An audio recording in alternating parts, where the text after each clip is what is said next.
كل القلوب إلى الحبيب تميل. بسم الله الرحمن الرحيم. السلام عليكم ورحمة الله وبركاته. الحمد لله رب العالمين، والصلاة والسلام على أشرف الأنبياء والمرسلين سيدنا محمد وعلى آله وصحبه أجمعين. Alhamdulillah, kita masih lagi diberi peluang oleh Allah Subhanahu Wa Taala untuk berada di dalam bulan Ramadan ini. Semoga kita diberi oleh Allah kesihatan yang baik dan semoga sentiasa di dalam keridaan Allah Subhanahu Wa Taala. InsyaAllah. Amin. Jadi tazkirah pada hari ini adalah bertajuk tawakal, iaitu sumber kekuatan di tengah ujian. Setiap manusia di dunia ini akan berhadapan dengan ujian. Ujian ini boleh datang dalam pelbagai bentuk. Kesenangan atau kesusahan juga adalah ujian dari Allah Subhanahu Wa Taala. Ujian yang diberikan akan menguji keimanan kita terhadap Allah Subhanahu Wa Taala. Adakah kita akan berbaik sangka dengan Allah atau sebaliknya? Namun sebagai umat Islam, apa sahaja bentuk ujian yang diberikan kepada kita, kita perlu rida dan bertawakal kepada Allah Subhanahu Wa Taala. Nabi Muhammad sallallahu alaihi wasallam bersabda, "Yadkhulul jannah aqwamun afidatuhum mithlu afidatit tayr."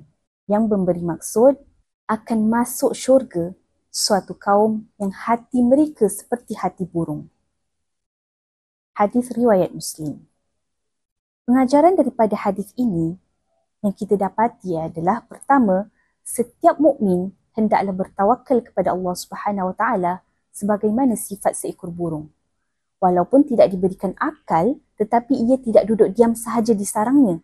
Ia akan keluar untuk mencari rezeki, berusaha dan pulang dengan perut yang penuh dengan makanan kerana yakin bahawa yang memberi rezeki adalah Allah Subhanahu Wa Taala. Yang kedua, tawakal ini mesti mendahulukan dengan usaha dan ikhtiar. Bukan semata-mata menyerahkan kepada Allah tanpa usaha dan ikhtiar. Contohnya, dalam soal mencari rezeki, kita menyerahkan segalanya kepada Allah, namun dengan usaha dan ikhtiar yang bersungguh-sungguh dari kita. Sifat yang ketiga adalah sifat tawakal. Tawakal ni akan berhasil apabila adanya sifat khauf, iaitu takut kepada Allah Subhanahu Wa Taala, yang disertai dengan keyakinan yang jitu dalam setiap waktu dan keadaan, kerana hakikat sebenar tawakal adalah dengan mengambil sebab-sebab dan asbab usaha itu sendiri. Yang keempat, seseorang akan dimasukkan ke dalam syurga dengan sebab tawakal yang penuh dengan sifat keimanan dan khauf, iaitu takut kepada Allah Subhanahu Wa Taala. Jadi marilah kita menjadi seperti burung yang memiliki hati yang penuh keyakinan bahawa apabila keluar dari sarang, rezeki baginya tetap ada. Yakin setiap musibah itu datang dari Allah. Jika Allah tidak izin terkena pada kita, dengan usaha dan ikhtiar kita, insya-Allah kita tetap akan terhindar. Wallahu a'lam. Semoga tazkirah yang ringkas ini akan dapat memberi manfaat kepada anda dan dapat memberi sedikit ilmu dan pengajaran untuk kita semua.